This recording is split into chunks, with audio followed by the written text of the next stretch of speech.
ललितपुर में खाद की किल्लत से लगातार हो रही किसानों की मौत के बाद कांग्रेस पार्टी की राष्ट्रीय महासचिव प्रियंका गांधी ने ललितपुर पहुंचकर मृतक किसानों के परिजनों से मुलाकात की। बीती रात प्रियंका गांधी ट्रेन से ललितपुर के लिए रवाना हुई थी। सुबह ललितपुर पहुंचने के बाद प्रियंका गांधी ने अपने ट्विटर अकाउंट से एक पोस्ट शेयर कर लिखा, बुंदेलखंड ललितपुर पीड़ित किसान परिवारों से मिलकर उनकी पीड़ा साझा की। आपको यहां बता दें, ललितपुर के जाखलौन थाना क्षेत्र में खाद खरीदने के लिए 2 दिन से दुकान की लाइन में खड़े एक किसान की 22 अक्टूबर को मौत हो गई थी।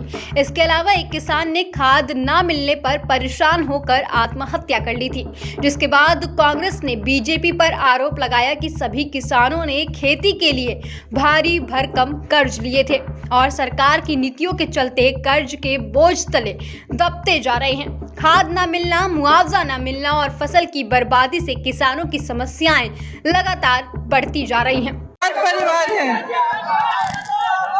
इनमें से 2 लोगों ने आत्महत्या की है और 2 लोग लाइन में खड़े इनकी मृत्यु हुई है। खाद के लिए लाइन में खड़े थे, एक 2 दिन के लिए खड़े थे, एक 4 दिन के लिए खड़े थे। कहते हैं कि जब लाइन छोड़ते हैं, लाइन छूट जाती है। अगर खाने के लिए घर आए या घर किसी वजह से घर आए तो लाइन छूट जाती है, तो लगातार खड़े रहे। किसी ने, एक जन है जिन्होंने खाना भी नहीं खाया था, तो उनकी खड़े खाद के इंतजार में मृत्यु हो गई।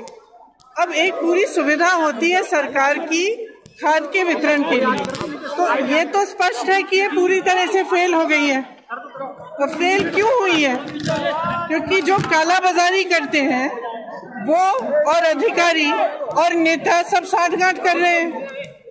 और जब आपकी बता रहे थे मुझे कि 1 बोरा मिल रहा है, 2000 के लिए 1 बोरा खरीदने की कोशिश की इन्होंने, ठीक है, तो ये तो कालाबाजारी हुई साफ। दूसरा, जब आपने बोरे से ही चोरी कर रहे हैं, आप खाद की बोरी से चोरी हो रही है। 50 की होती थी पहले, अब 45 की है, तो उसमें कम खाद भी दे रहे हो, खाद का दाम बढ़ा भी रहे हो, तो हमें क्या करेंगे बताओ। अब इनकी इतनी समस्याएं और सरकार सुन नहीं रही है। आप जानते हैं किसान सड़क पे आ गया है, महीनों से सड़क पे है, लेकिन कहीं भी इसकी सुनवाई नहीं है। कहीं कुचला जा रहा है गाड़ी के नीचे, तो कहीं इस तरह की चीज़ों से कुचला जा रहा है। अच्छा, यहाँ आते आते आपने देखा कि ये आवारा पशु है हर जगह, यहाँ पे शायद अन्ना प्रथा कहते हैं उसको। अब मुझे ये भी बता रहे थे कि पूरी रात बैठे रहते हैं खेत में, पूरी रात खेत में बैठे।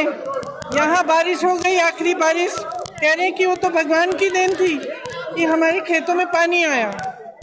उसके बाद कम से कम आप खाद तो दिलवा देते हमें। तो सब कर्ज में है बेचारे, खाद नहीं मिल रही है, पानी आया खेत में, उन्होंने सोचा कि कम से कम कुछ उपज होगी, कुछ आगे बढ़ सकेंगे, वो भी नहीं हुआ क्योंकि खाद नहीं मिली।